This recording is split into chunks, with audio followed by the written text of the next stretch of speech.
Hey guys, welcome. My name's Wyatt Harvey Borthwick Delacroix. Today we're going to be looking at the introduction to deeper understanding of identity attachment in the metacognitive sense. So the identity model: you are not your thoughts, you are not your emotions, you are not your actions, you are not your outputs, you are not even the observer with agency. So that's a little simplified mistake in my sort of image that I've generated that says you are the observer with agency. In reality, you are not. You are nothing, but you can use these systems to act. So I'm biased. I prefer to use the observer with agency model. That's my favorite. It's logical, it's detached, it's good at spotting things, and good at being accurate. So here's some of the modes you can operate in. Using your agency, you can switch between modes: observing, thinking, feeling, acting, and outputting. You are the one who chooses the mode. In fact, that is incorrect as well. You are nothing, but you can choose that mode. You are not trapped by any of them. You are not trapped in any of them. So what actually are you? At your core, you are nothing. Not empty in a negative sense, but infinite in potential within biological limits. You are pure awareness. Once again, you are nothing. You could be pure awareness, where the space in which everything arises. From the space, you have agency. You can choose, you can direct, and you can create. And individual preference. So each individual has their own natural preferences. Some prefer thinking, some prefer acting, some prefer observing. There is no right or wrong, only alignment. Okay, so now we're going to be moving on to detection mode, so basic awareness. The first skill is to notice what mode you're in. For example, a common example would be you feel embarrassed. You feel embarrassed in a moment. Most people assume, I am embarrassed. This is who I am. The reality is different. You are having the feeling of embarrassment. It is not who you are. Another example, you think something. I am stupid. A thought appears. I am stupid. Most people assume I am stupid. I believe it, therefore it must be true. Reality is different. Once again, you are having the thought, I am stupid. You are not that thought. Another example would be you act awkward in a situation. Most people assume, once again, I am awkward. This is just how I am, basically implying that they shouldn't change it or can't change it. Now, of course, you can't change some things without technology or unavailable technology that humans haven't invented yet. So there are limits. I need sleep, I need food, I need water, and I need entertainment. I can't live without them. And reality is once again a little bit different for the you act awkward example. Reality being you are having the action of being awkward. This is not who you are. So the trap in the identity attachment model is that you identify with the current mode. So you forgot that you are basically nothing to my current understanding. I explained that I wasn't or sort of proved that I wasn't the observer with agency within the system with algebra and philosophical thinking. So at my current stage, I don't know. It's high probability that I am nothing at the moment, merely that I'm nothing and I'm just using the overall system. And anyway, sorry, I got off track. Another part of the trap is that you feel stuck, limited, and powerless. So the truth is that you are nothing, but you have agency. You can notice the mode, you can choose differently, and you are none of the modes/models. Okay, so now we're going to move on to switching modes. Now, switching modes is mostly automatic and subconscious. Sometimes it's conscious. You can't control every shift. You can influence them more than you think, though, just after the fact, really. And then you basically prepare for the future. So 90% of the time, it's automatic. Your model is influenced often without you realizing by environmental and genetic factors. Environmental factors include sleep quality, food, hydration, what people are saying / doing, temperature, weather, noise, stimulation, light exposure, environment / surroundings, time of day, circadian rhythm, digital / media inputs.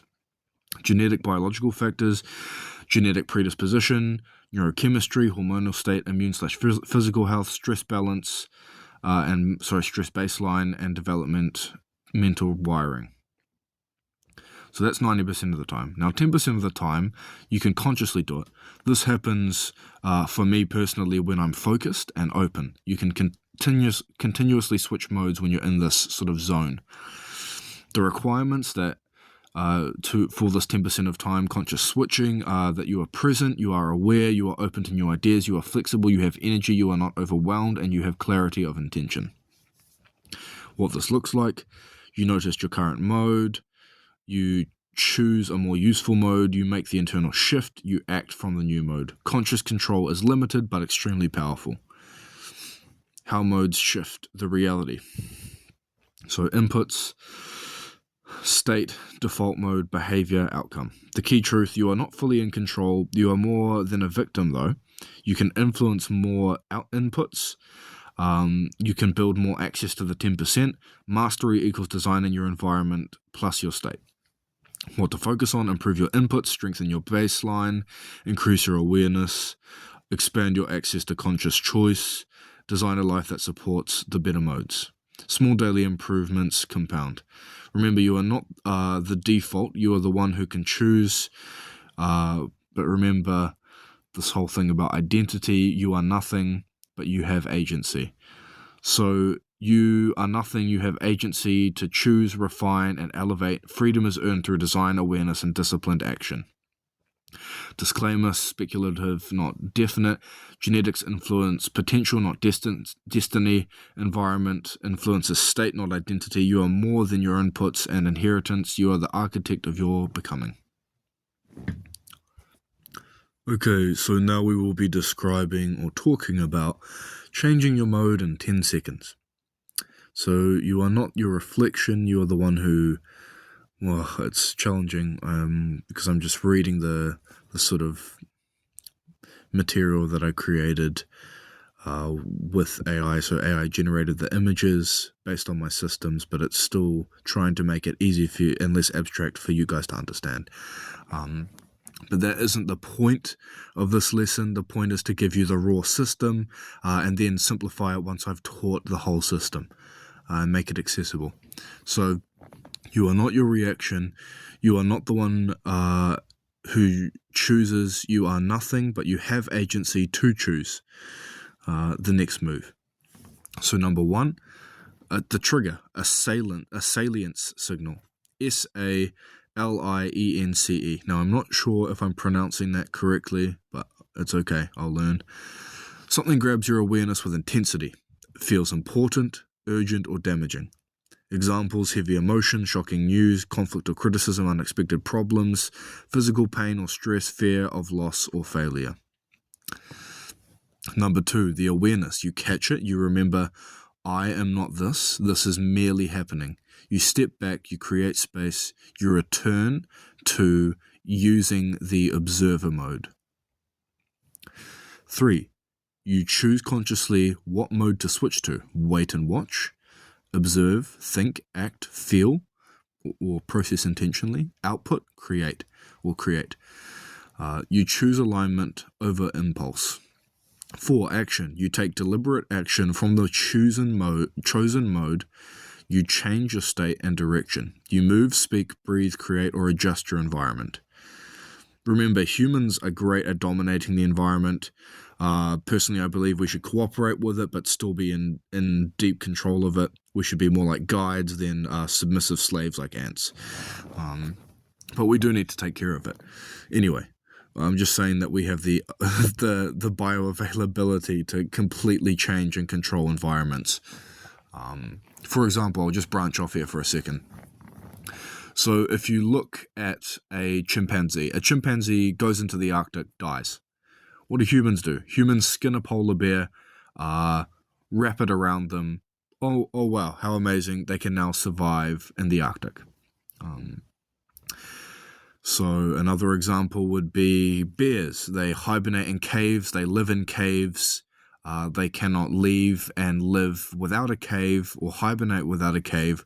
What do humans do? Humans just build a new cave when they need one. Oh, it's getting cold. Let me just build a better house. Oh, it's too hot. Let me go for a swim or make a swimming pool for my house, you know? Okay, but let's go back to the topic. So tools to shift your state. Use what fits. Breathe. 4 to 6 breathing, box breathing, long exhales. It resets your nervous system. Posture. Stand up straight, open your chest, relax your jaw. Physical state influences mind. Move. This is quite a good one. I quite like this one. Walk away, change location, get fresh air, reset your environment. So when I get bored or something, or am having difficulty, I quite like to go outside and watch cars go past. Change of environment, change of scenery allows me to think differently because the environment has changed. Mind.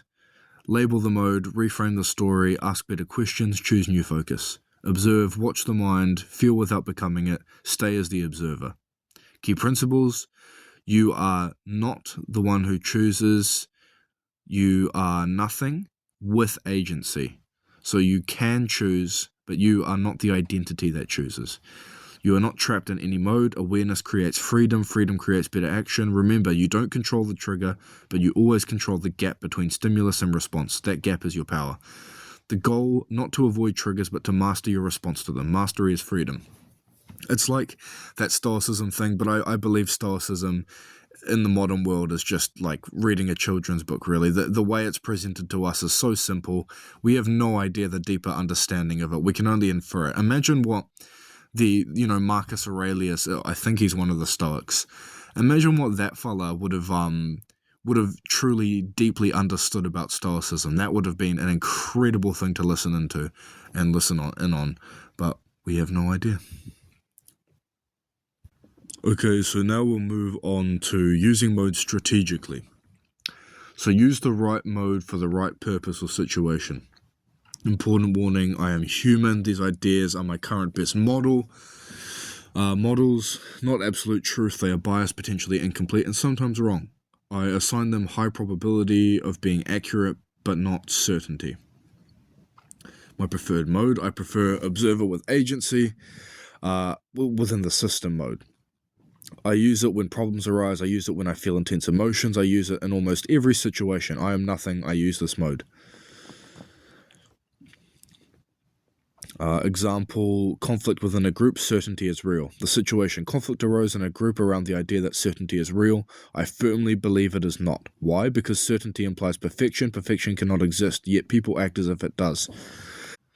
Perfectionism is a waste of time. My process, observer with agency, I stepped back, I observed what thoughts came up, I probabilistically ranked them, I ran bias loops, I practiced meta-awareness. Detailed frameworks for these will be covered in other lessons.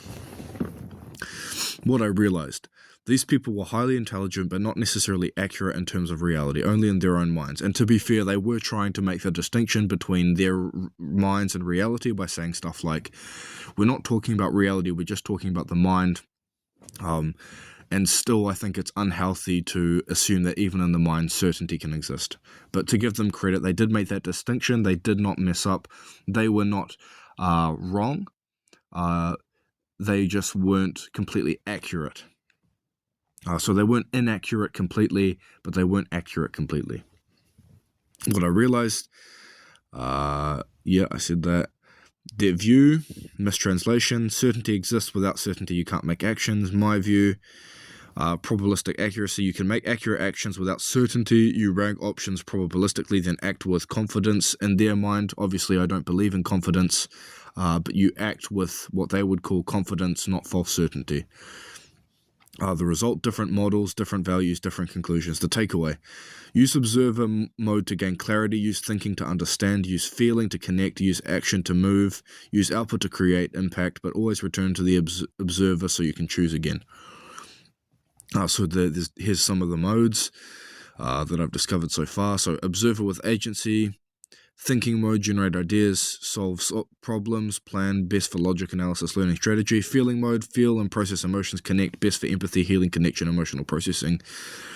Action mode, do, execute, take aligned action, best for execution, habits, and momentum. Output mode, create, deliver results, best for productivity, creation, and impact. And observer with agency mode, the step back, see clearly, make wise choices, best for problems, emotions, decisions, big picture, and analysis.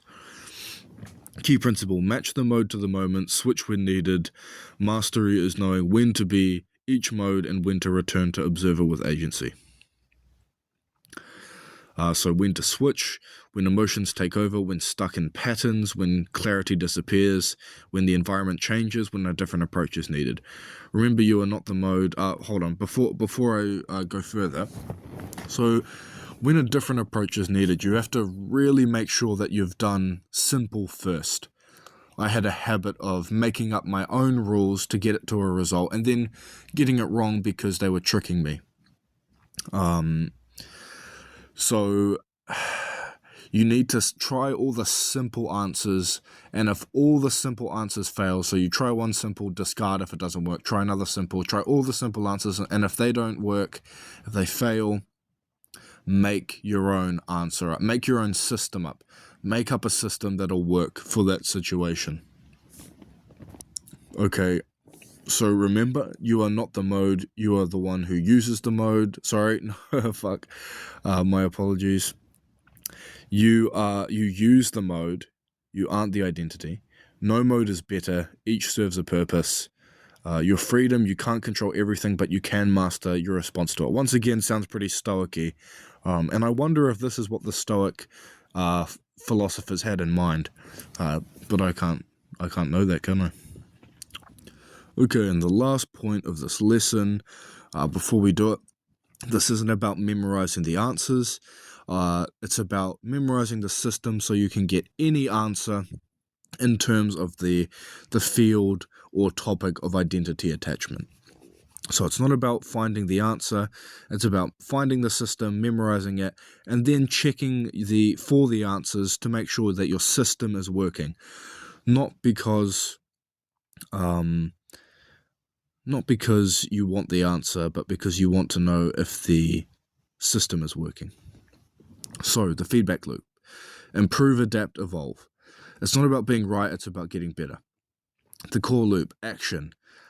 Take your action from a chosen mode. Outcome: the world responds, you get results. Compare outcome with intention. What worked, what didn't, what was the gap. Update your model, beliefs and understanding. Refine your probabilities, adjust your system. And then number 5, refine your modes, strategies and decisions. Evolve your identity, skills and approach. Why this matters: reality is dynamic, your system must be too. Feedback equals opinion. Data is greater than ego. So feedback is greater than opinion. Data is greater than ego, and iteration is greater than perfection. Humility is greater than certainty. You don't need certainty, you need a system that corrects itself. Evaluate with brutal honesty. Ask yourself, what was I trying to achieve? What actually happened? What assumptions did I make? Where was I wrong? What can I learn? What will I do differently next time? Avoid these traps: confirmation bias, ego defense, blame shifting, excuse making, overreacting to small data, ignoring disconfirming evidence. What feedback looks like: positive feedback, results better than expected, makes you stronger, confirms useful models, builds momentum. Negative feedback, results worse than expected, highlights blind spots, protects you from bigger failure, creates the best growth. All feedback is useful. Good or bad, it's just data. Reality is neutral. Assigning wrong or right in some cases can be delusional. So levels of feedback: internal, external, data feedback, experimental feedback. The goal to reduce error, increase alignment with reality, make better decisions faster, to become more adaptive, resilient, and effective, and to evolve. Key principles: you are not your last result. You are not your mistakes. You're the one who learns, adapts, and adapts. The loop is your power. Master the loop, master yourself. Final reminder: if you are not iterating, you are decaying. Stagnation is the enemy. Stay in the loop. Learn, adapt, evolve, repeat. The truth: you can't control the world, but you can control your feedback loop, and that's enough to change everything. Control the loop, change your life. Once again, this sounds very stoic. Sounds like stoicism. Now, I don't know if this is what they intended for it, because what we have access to on stoicism is entry level, a kiddie version that you'd read to a child, and I honestly don't respect it very much. I want to know the deeper understanding, and maybe one day I'll get there, but I'm unsure because I can't talk to Marcus Aurelius. Okay, guys, thank you very much for listening and watching. Remember, I'm no expert. I'm potentially biased, incorrect, inaccurate. So just keep that in mind. Remember, don't believe in certainty. Don't believe in confidence. Rank probabilistically, experiment, and ground in reality. Thanks, bros. Have a great rest of your day.